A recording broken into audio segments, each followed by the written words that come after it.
Hello, everyone. My name is Father Tom Lynch, and I'm the president of Priests for Life Canada. Priests for Life Canada is an association of Canadian Catholic clergy, bishops, priests, and deacons, and lay people who promote and defend the sanctity of human life from conception to natural death. We work to support, inform, and empower Catholic clergy to build the culture of life, and we bring together clergy and all Catholics to fight the culture of death, particularly in abortion and euthanasia. In addition to hosting the podcast that you're listening to right now, this Pro-Life Hour, we also produce informative bi-monthly newsletters, provide clergy homily notes for Sunday Mass readings, provide parishes with free pro-life material as part of the Just for Life program, and host special congresses and symposiums that bring together both clergy and seminarians. As usual, I'm joined by my co-host, Father Jon Van Maren, the chair of our board. Welcome, Father Jon. Thanks, Father Tom. Always great to be with you. Before we introduce our guest today, let's begin with prayer. Heavenly Father, you fashioned in your image and likeness every man, woman, and child. Give us, we beg you, a keen eye to recognize that image, so that respect for all human life becomes our way of life, and that together we defend the least among us. Grant this through Christ our Lord. Amen. Amen. Well, today we have a great program ahead of us, and our guest today is Jonathon Van Maren. Jonathon is a columnist, radio host, speaker, and activist. His writings have been translated into more than 6 languages, and he's published in the National Post, the Jewish Independent, the Hamilton Spectator, the Landmark Report, Life Site News, Life News, and many others. His insights have been featured on CTV, Global News, and the CBC, as well as over 20 radio stations. Jonathon regularly speaks on a variety of social issues at universities. That must be fun. You'll have to tell us about that one, Jonathon. High schools, churches, and other functions in both Canada and in the States. He first got involved in the pro-life movement after viewing a graphic abortion video in 2007, which convicted him to get active. He ran Simon Fraser University Students for Life as president from 2009 to 10, and he graduated with a BA in history. He has recently published a book called The Culture War, and I know he'll speak more about that, and is currently the communications director for the Canadian Centre for Bioethical Reform. Welcome, Jonathon. Thanks for having me. And it is good to have you here. We've talked a number of times over the intervening years, but I wonder if you could share with us, with our listeners especially, about how you became involved in the pro-life movement. Yeah, so as you referenced in your introduction, it kind of started off the way I've discovered a lot of pro-lifers start off, which is finding out what abortion actually is. I grew up in a pro-life home. If you'd asked me as a teenager whether or not I was pro-life, I would have told you that I was. But I think like many people who grow up in Christian and pro-life homes, I had no idea what that meant. I couldn't explain it, and I certainly couldn't have articulated the reasons I was pro-life. And my first year of university, I found out that being pro-abortion was more or less the standard. And after it was mentioned by one professor as a sort of generically positive thing, I went up to the library and I just Googled the word abortion to learn more so that I could, have some arguments to defend the position I'd been brought up with. And what I saw sort of changed the trajectory of my career and ultimately my life is I watched an abortion actually being performed. I saw a baby being pulled into pieces. And especially with my background in history, it just completely and almost instantaneously reshaped the way I saw my country because, as a history major, we like to, learn about other countries and other continents and sort of be happy and somewhat smug about the fact that we live in a country where such atrocities don't happen and we live in peace and we have nothing to fear. So the fact that there were 300 babies in Canada being killed in the gruesome fashion that I had just witnessed every single day, it completely rocked me to my core. And I think I gave my first pro-life presentation probably about 6 months later.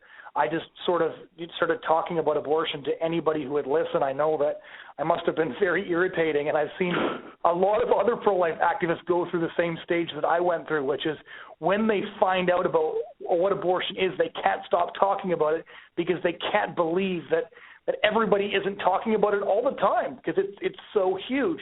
Babies are actually being killed, and we all sort of carry on as if they weren't, to be blunt. But what brought me into the movement full time was my experience in 2010, which was a couple of years later. And I'd been invited by the Canadian Centre for Bioethical Reform, who I now work with, so we know how the story ends, to attend a display on a university campus that utilized abortion victim photography, pictures of babies who'd been aborted. And we went through like an 8-hour training session. We learned how to debate, the personhood of the fetus philosophically. We learned how to discuss, the biology of the human being developing in the womb. And I got out on campus, and I was pumped to, debate a real live pro-choice person for the first time, rather than just talking to pro-life audiences. And the first girl who came up, I stuck out my hand and I offered her a pamphlet, and I said, "What do you think about abortion?" And she said, "Well, I had one a few weeks ago." And everything sort of ground to a halt for me because I didn't know how to respond to that. I didn't know how to use any of my arguments confirming that her baby, which had been killed, was a human being. And I felt awful about the pictures I was standing in front of. And all I asked her was, "So what do you think of my display then?" And I'll never forget her response. She started crying, and she took her sunglasses off, and she said, "Why didn't anybody show me that?" She said, "I had no idea what abortion was, and my baby paid for that with her life." And in that moment, I realized that her sin of commission was my sin of omission. That in a country filled with people who are pro-life and filled with people who are Christian, the only person who had talked to this girl about abortion was an abortion doctor who had taken her money and killed her baby. And I spent the next hour talking to her, and then when she was done in class, she came back and talked to me again. And it just forever changed my view of the abortion debate, and it was that day that I committed to ensuring that if there was anything I could do about it, no girl would ever have an abortion because nobody ever bothered to tell her the truth about what she was doing. So believe it or not, that's the short version of how I got involved. Mm-hmm. Father John? Well, it's an amazing story, Jonathon, and one that I think many of us in the movement can relate to when we come face to face with the issue and situations like you with that young university student. From that day, how did you gradually become more and more then involved in the movement to where you're at this moment?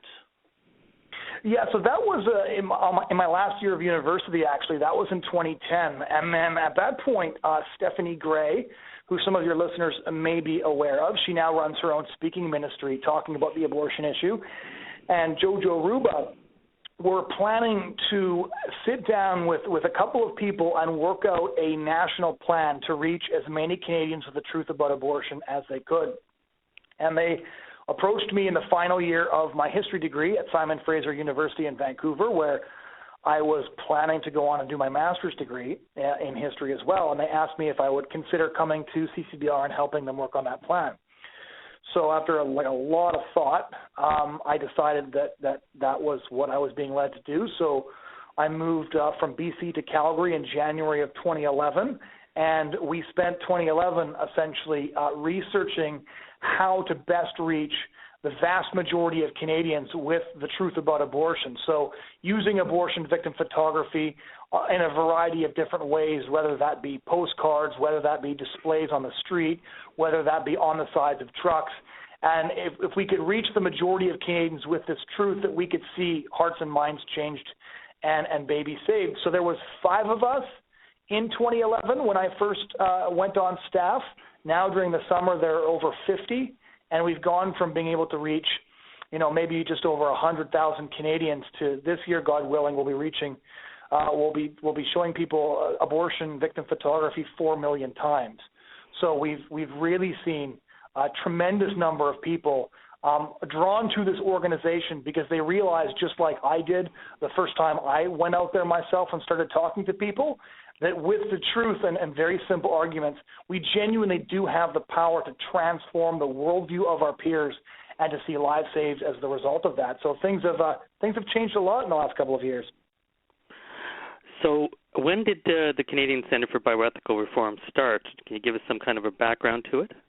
Yeah, so Stephanie Gray and then Jojo Ruba sort of began CCBR as the very first organization in Canada with on the educational front, working full-time. And they actually just started off in Vancouver back in the early 2000s and then decided to move to Calgary. And for the most part, what they did was they educated Canadian pro-lifers on apologetics. I think that they're single-handedly responsible for mainstreaming, for example, Scott Fusendorf's great little book, Pro-Life 101, which is now something that, the leader of every campus pro-life club has.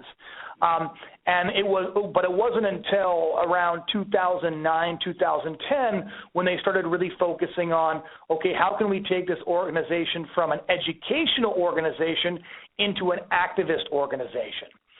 Because although once a week they would go out and do activism in Vancouver, they did have a truck, and whenever there was a campus group that would invite them to set up a display, they would do that. They weren't really oriented towards public outreach until they really sat down one day and said, we need to come up with a national plan. And that national plan was created in 2011. It was called the End the Killing Plan, and then launched on a cross-country tour in 2012. On that tour, myself and Stephanie Gray spoke in locations from Vancouver all the way to Quebec. And that was when we really sort of laid out our plan, and that was the first time CCBR started developing a strategy to bring on a lot more staff and create other offices, because initially, of course, we only had an office in Calgary. Now we have an office in Calgary, in the Hamilton area, and Mississauga, and God willing, we'll have more as our reinforcements arrive. Jonathan, can you tell our listeners a little bit about that first road trip that you and Stephanie had, and what you were doing as you went to the various places, and the reaction back then to people? Yeah, for any history nerds listening, the idea for this cross-country tour in 2012 was something that actually came to me while I was taking courses at Simon Fraser University in history, because, of course, as a Canadian history student, the university demands that you take an extraordinarily large amount of courses on Canadian history, and of course, much of the history that they choose to celebrate is very socially liberal history. And one of the events that they consistently brought up was the 1970 abortion caravan. And the abortion caravan was a group of abortion activists that were determined, even though abortion had been decriminalized, to see abortion legalized entirely. And it was the very first activist action of an 18-year campaign that would inevitably result in the R.V. Morgentaler case of the Supreme Court, which of course, as we know, threw out all of Canada's abortion laws. And they left from the art gallery in Vancouver, and they went across the country staging what they called guerrilla theater. They actually staged hideous back alley abortions with blood-spattered coats to really horrify people with what they claimed was the reality for women across Canada, saying, look, the restrictions on abortion present an injustice that must be done away with. And they went all the way to Ottawa. And in Ottawa, they shut down the House of Commons for the first time in parliamentary history by chaining themselves to the spindles of the banisters and shouting down the politicians. And this event was heralded by my history professors as sort of the opening salvo in the war to end abortion restrictions that inevitably succeeded. So what we at CCBR decided to do was to hijack that symbolism and to do the new abortion caravan, to show that a new generation, a generation that survived 1/4 of their generation being slaughtered by the abortion industry, and we were going to show people the legacy and the results of that first abortion caravan. As a history major, one of the things that's always pleased me a lot is that there's been 4 or 5 history books that have come out since 2012, and each of them now mention the new abortion caravan as well, because one of our goals was to force the abortion movement here in Canada to acknowledge the existence of the pro-life movement every single time they referred to their own history. And so one of my favorite moments was a lecture that Joyce Arthur of the Abortion Rights Coalition of Canada gave at University of British Columbia, the Kelowna campus, and she was giving a speech on the history of abortion rights. And she had been one of the angriest activists in Canada. Had been, still is. Yeah, she very much is, but she was very angry about our caravan. She, in fact, called it sacrilege. And when she brought up the abortion caravan during her lecture to students there, somebody in the crowd actually asked, which one? And she had to snap back, the real one. And ever since then, even formal academic articles written about the abortion caravan have all referred to the pro-life so-called copycat And as somebody who's has always been rather obsessed by history, that alone is something that has always kept a smile on my face. So, bringing this up to date, there's been a growing controversy over the Centre's placement of pro-life ads on city buses, for instance, in Peterborough, the city I'm in right now. Can you tell us why CCBR does this and what the controversy is all about? No, you've mentioned a very interesting case. So we know that, for example, using abortion victim photography is very, very effective, but getting public advertisements, on signs and especially on buses, we obviously can't get abortion victim photography on those buses. So what we've done is we've designed messaging that brings home a powerful pro-life message. And those ads essentially show babies in the womb at two different stages of development, and then just a blank circle following that. So it says growing, going, gone. And then the slogan essentially says abortion kills children. And what's very interesting about the controversy surrounding that advertisement is it proves something that we've known for quite a long time. Is there are those who are sort of squeamish about the use of abortion victim photography because they say, well, these images make people angry. But the truth is that all abortion, all essentially contradiction of the abortion worldview, all pro-life activism makes people angry. So for example, there was a woman at Life Chain, who got attacked by somebody with a knife for holding a sign that said "Adoption, the loving option." One of my friends from the group right now, and I know you've interviewed Scott Hayward recently, Alyssa Galobe got punched in the face for sidewalk chalking in Toronto, right? We've gotten shouted down on campuses simply for trying to deliver a lecture. And now, very interestingly, what the Peterborough Examiner and a bunch of newspapers have said about the ad that we have on a Peterborough bus right now is that we were showing graphic images of fetuses, end quote. In other words, when they can't say graphic images of aborted fetuses, now it's just graphic images of fetuses, and they actually called pictures just of babies developing in the womb offensive. I'm shocked that these people can even function because I assume they're triggered whenever they walk past a picture of a sonogram on their friend's refrigerator. But it just really highlights that abortion activists will oppose the pro-life worldview wherever it surfaces. And that's because what they're doing right now is they are doing battle with reality. At the end of the day, the pro-life case is very simple to make, and our advertisement on the Peterborough bus makes it, right? Human beings have human rights. Human rights begin when the human being begins. And science tells us that a human being's life begins at fertilization. So therefore, abortion is a human rights violation. And even a photograph of a baby in the womb is controversial to them because it highlights that something is being aborted. And they don't want anybody to spend any time considering in any thorough fashion what it is that's being attacked by the abortionist in the first place. So, yeah, right now, the Peterborough City Council is essentially trying any method possible to get these ads pulled off the bus to placate these abortion activists who are terrified of reality.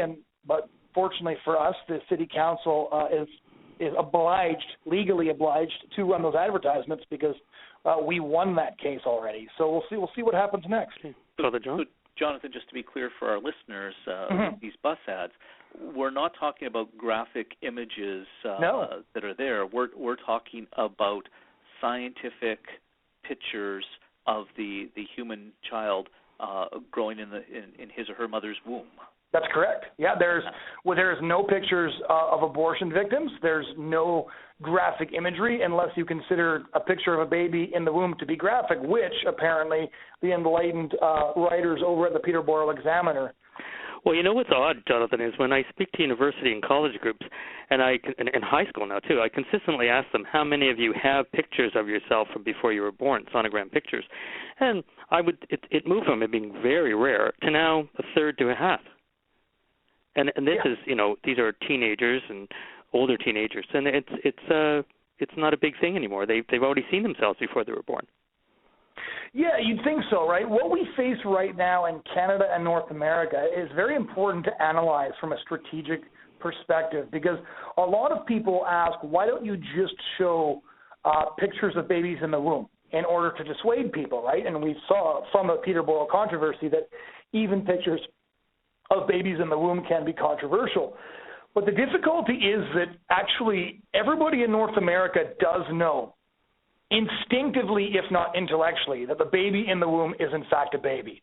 It's why when people tell their pro-choice friends they're expecting, nobody asks them what they're expecting, right? It's why, NDP Member of Parliament Nikki Ashton, who is currently expecting, knows exactly what it is that she's expecting, right? Mm-hmm. So what we actually have is a cognitive dissonance between what people instinctively and intellectually know about the baby in the womb and what they ideologically believe about abortion.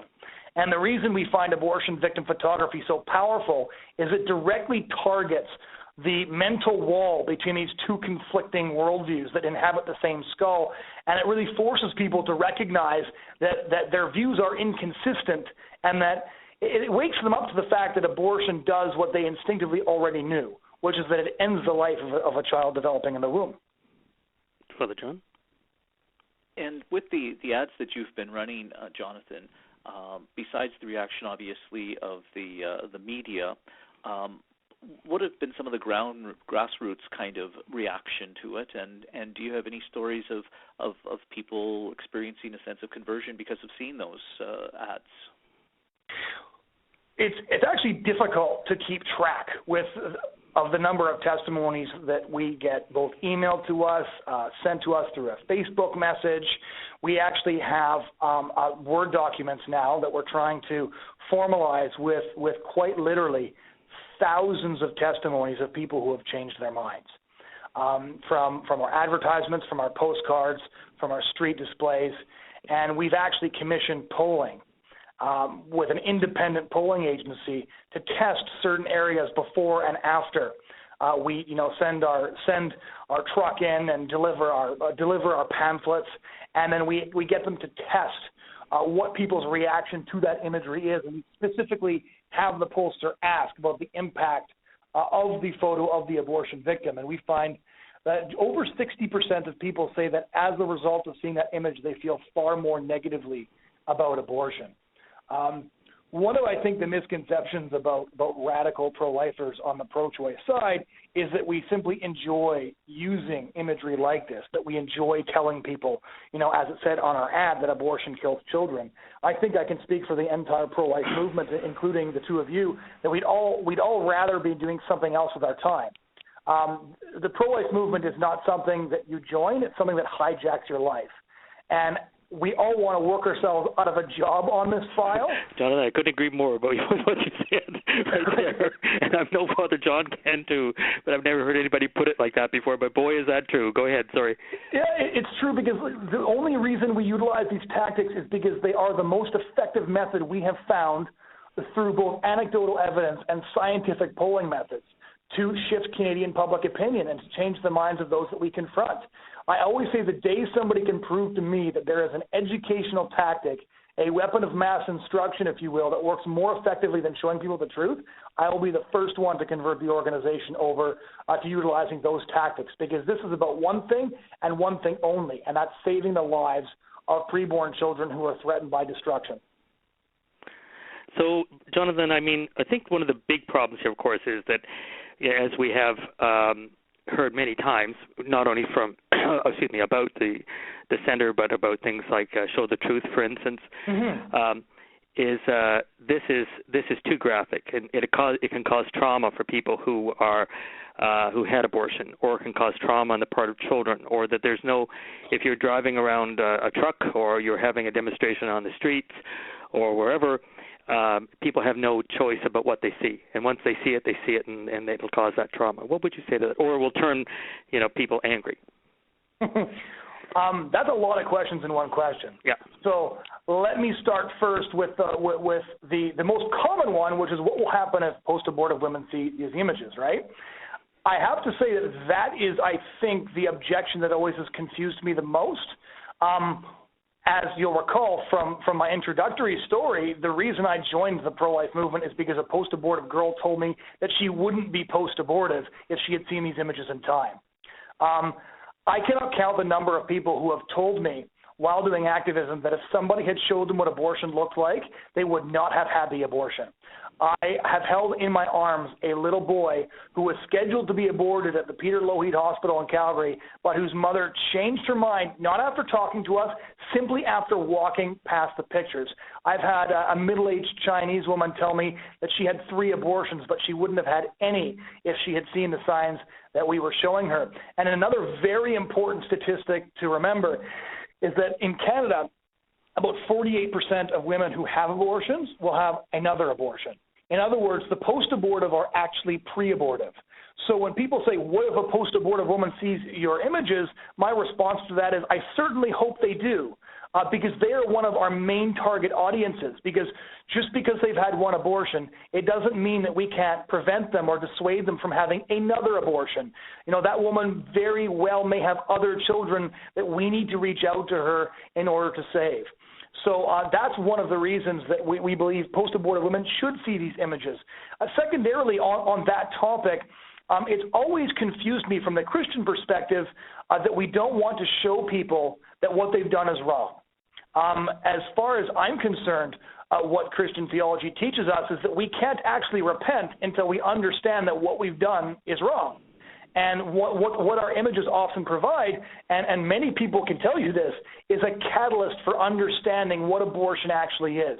We've had post-abortive women say, it wasn't until I saw your pictures that everything clicked into place, and I realized why that abortion hurt me so badly. Keep in mind, the rest of our culture is telling women this is no big deal. It's like getting your teeth cleaned. There's nothing to worry about. And then when the abortion results, in depressed feelings or sadness or grief, they don't understand those feelings because they're told those feelings are inadmissible. And what we do is we allow the truth to set people free. And it's funny because one of the things that I point out is something that Gloria Steinem once said. Gloria Steinem, of course, being one of the main women who pushed for legal abortion in the first place. And she once said, the truth will set you free, but first it'll piss you off. And I think that applies in many ways to a lot of the pro-life work that we do. People are not going to be happy to be confronted by a truth that they don't want to see. And what about children, Jonathan? Well, it's interesting because you mentioned Show the Truth, and as you know, Rosemary Connell, who you know very well, yes. The head of Show the Truth actually did a very effective study which very much jives with the thousands of hours of on-the-street activism that we have done, where she points out that children almost always react to graphic imagery the way parents react. Keep in mind, first and foremost, that the abortion victim photography we are displaying is not the only graphic imagery they're being exposed to. So from the newspapers and magazines at the grocery store to signs like ones that are in Calgary that show people's heads smashed through windshields in order to encourage them to wear their seatbelt. Graphic imagery is already everywhere, and children react the way their parents react.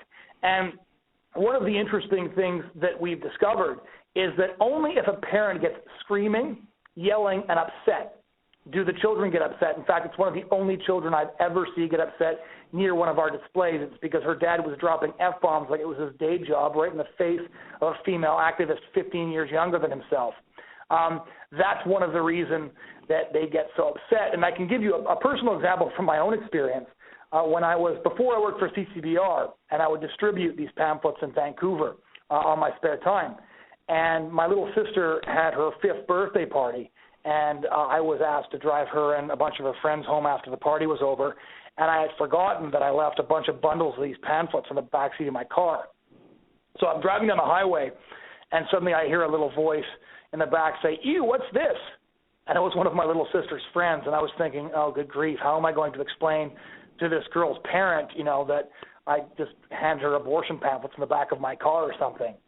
And then my little sister piped up, and she must have just picked this up from conversations over the supper table, because she said, look, some bad doctors hurt babies. Jonathon and his friends want to stop that, and that's why they give out these pamphlets. And the little girl said, okay, dropped the pamphlet, and there was discussion over. So that's why it's very, very simple to explain to a child what the image is. Conversely, though, I'll explain for a moment for any listener who's wondering why pro-choice people refuse to accept this explanation and why they get so angry at these pictures. The reason for that is because they can't explain to their children what an abortion victim looks like. because what exactly are they supposed to say, right? Oh, well, don't worry, honey. That's a picture of a baby that was killed by a doctor. I think doctors are allowed to kill babies, but don't worry, you made it because we wanted you. It's very difficult for somebody who supports abortion to explain to a child with an unmarred conscience and an instinctive recognition of injustice that this injustice is something that's okay because the child's too young to have their brain destroyed in the philosophy department of Simon Fraser University. Father John? Well, I think you make a really interesting point, Jonathon, about how our society already today is inundated with graphic images. As you said, the idea of the images about seatbelt use, or as we're getting into graduation and prom time, of drinking and driving, and even sometimes bringing a hearse into a school to warn kids. So there is this kind of already environment that uses graphic images on so many other fronts. And yet, as you said, in the pro-life movement, when those are used, somehow we're labeled as being insensitive. Yeah, very much so. I think Peter Hitchens, the British columnist, put it very well. He said that abortion is the only thing modern liberals consider too violent and too obscene to display on television. And this isn't because they're squeamish. It's just because they know that if people saw what abortion does to a baby, it would destroy their pretense that abortion is a civilized answer to the question of what to do about unwanted children. And I think that really does cut right to the heart of it. It's not that people have a problem with graphic images per se, it's that they have a problem with our graphic images. And the fact that they say the exact same thing about pictures on CCBR advertisements just of babies in the womb as they say about the pictures of abortion victims, I think highlights that very clearly.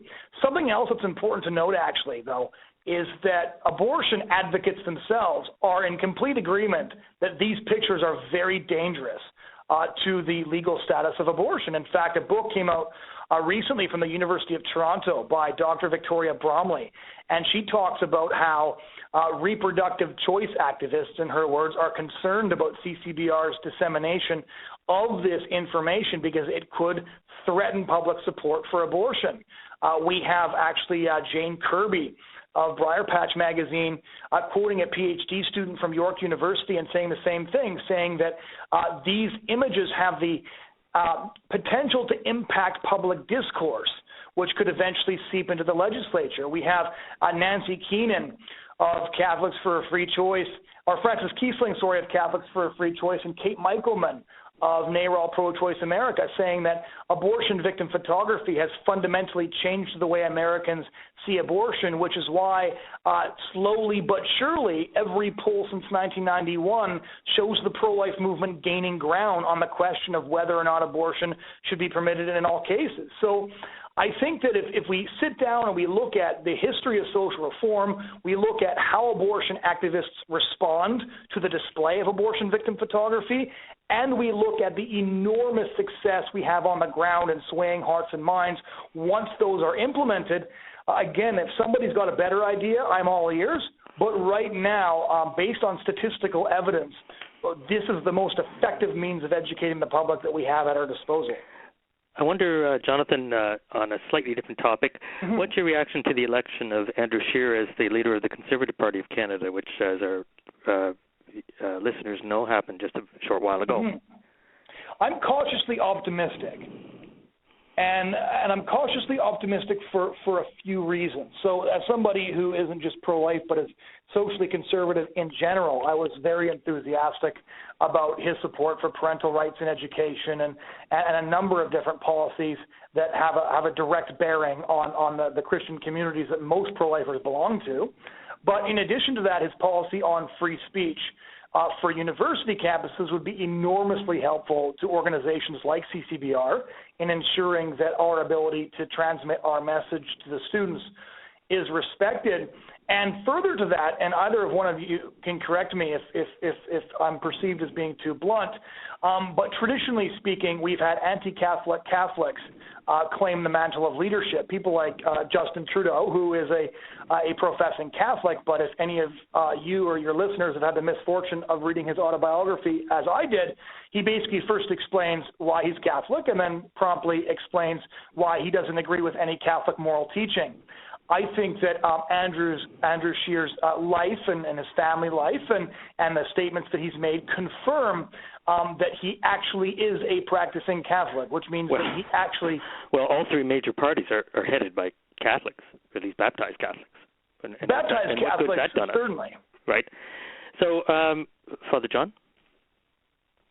So in the situation that we find ourselves in today, with the pro-life groups and the work that we're trying to do, we know that there's been some controversy in the media recently with CRBC and some other pro-life groups that are being targeted by pro-abortion groups regarding the summer job funding. I'm wondering if you can kind of share with our listeners a little bit about the story there and what's been happening, because it's directly affected your group and the work that you're doing. Yeah, so CCBR is one of about half a dozen groups that traditionally received money from the Canada Summer Jobs Program, which we used to hire university students.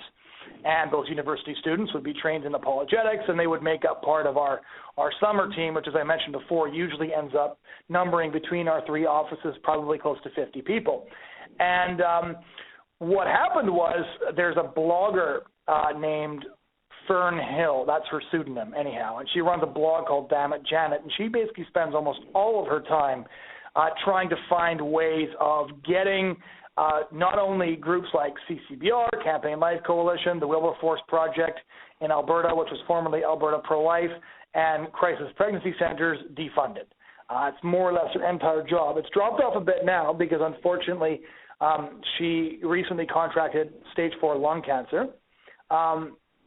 So she hasn't been doing as much of her activism as usual, but this last campaign, anyhow, was tremendously successful because she managed to utilize social media with the help of the Abortion Rights Coalition of Canada and force a response from the Liberal Employment Minister on whether or not pro-life groups were getting this funding, and that Employment Minister basically promised to ensure that this funding would cease.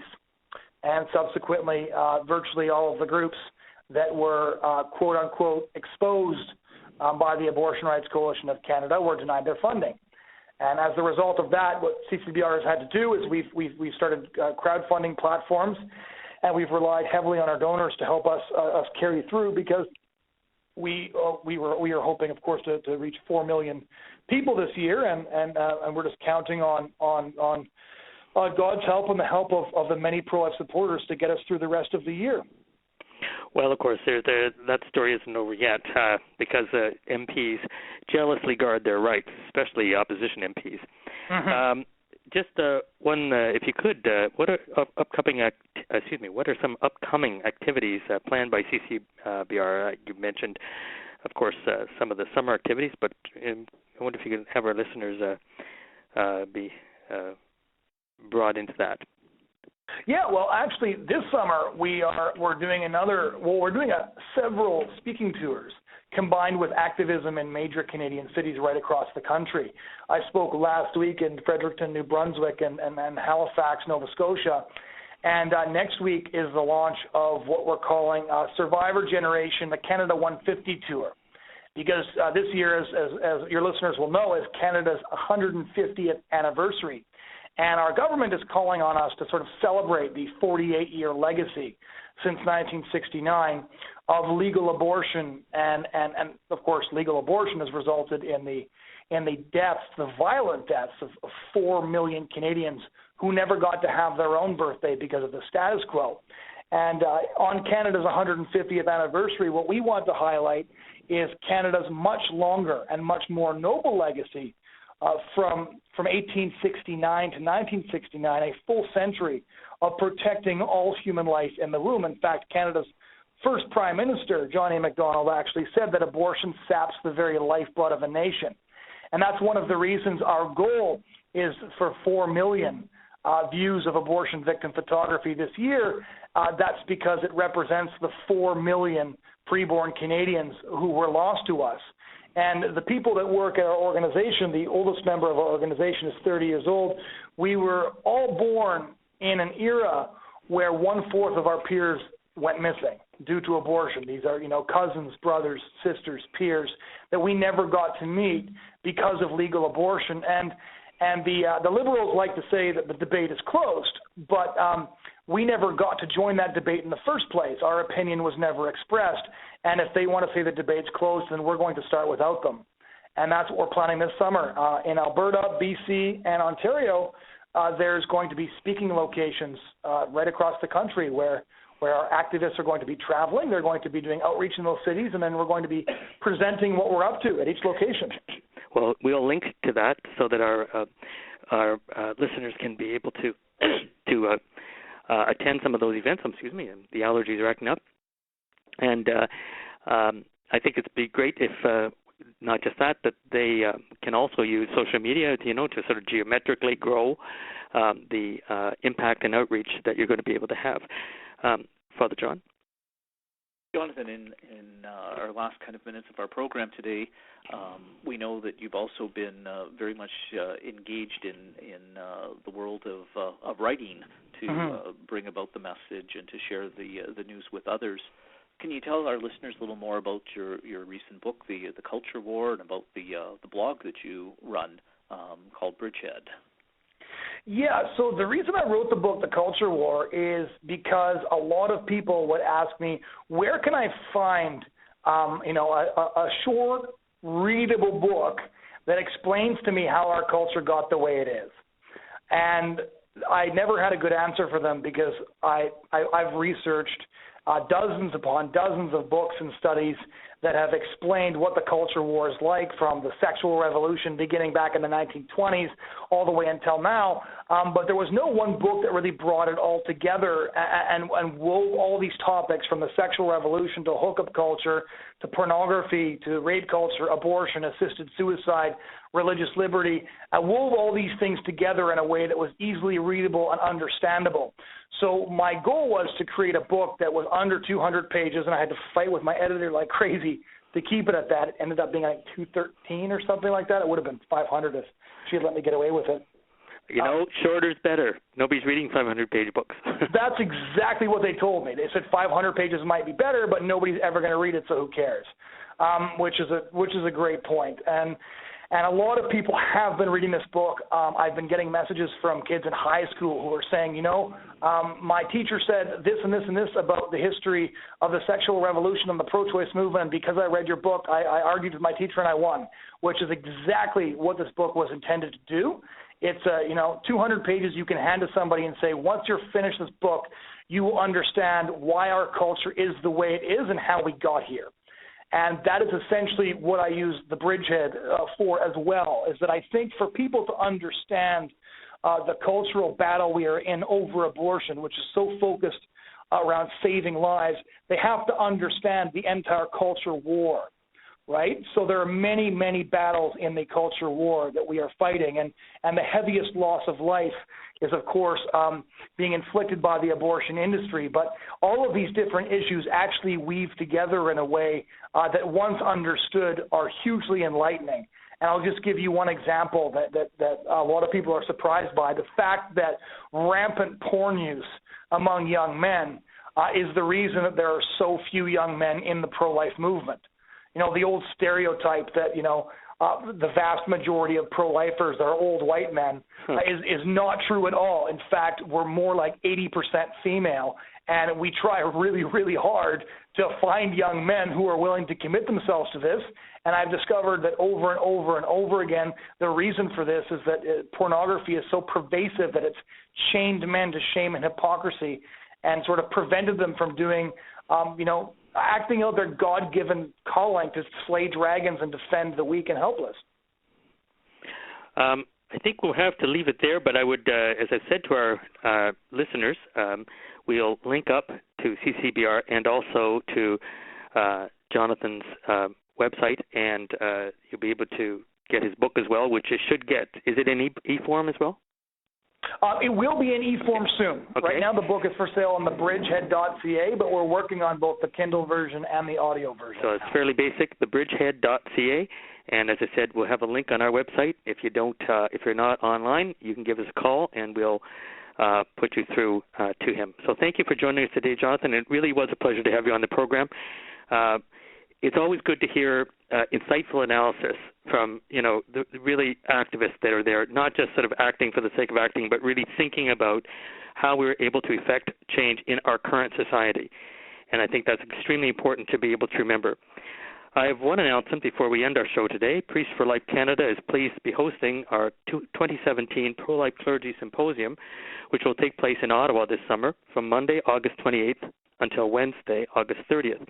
In light of the Supreme Court decision on assisted suicide and mercy killing and the new law that we know too well in our country, this clergy symposium will focus around this issue and the pastoral implications it has on our ministry and how we minister to patients and families who request assisted suicide and mercy killing, and also those medical care personnel who are involved, sometimes quite unwillingly.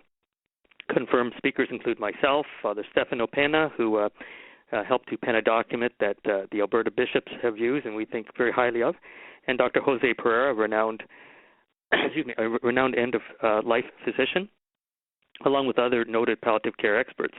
Due to the generosity of our supporters, subsidies may be available to help cover expenses. If priests or deacons are hearing about this, would like to go, please contact us if you'd like to help out, or if you know some priests that you think would be good to be able to suggest to come, talk to them and talk to us. For more information or to register for this important event, please visit our website or call our office. I also want to make you aware that supporting Priests for Life Canada is open to everyone, clergy and laity alike. Because we're not underwritten by any organization, we rely upon the generosity of all Catholics. Please consider making a donation to Priests for Life Canada today. If you wish to donate, you can do so on our website at priestsforlifecanada.com. That's all one word. priestsforlifecanada.com, or by telephoning us at 1-888-300-2007. That's 1-888-300-2007. Priests for Life Canada is a registered charity, and as such can issue income tax receipts for all donations. But we'd also like to send you our newsletter that we send out about 6 times a year, and it'll keep you informed about pro-life issues from across our country. So let's end the program with a prayer. God of power and might, wisdom and justice, through you authority is rightly administered, laws are enacted, and judgment is decreed. Assist with your spirit of counsel and fortitude the leaders of our nation.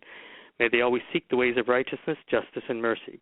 Grant that they may be enabled by your powerful protection to lead our country with honesty, integrity, and to bring about protection of life for all. We ask this through Christ our Lord. Well, that pretty much sums it up. Thank you once again to you, Jonathon, and also to my co-host, Father John Lemire. Please check us out on Facebook and Twitter, and visit our website at priestsforlifecanada.com and for all the latest news and to find all our other podcasts. Until next time, may God bless you.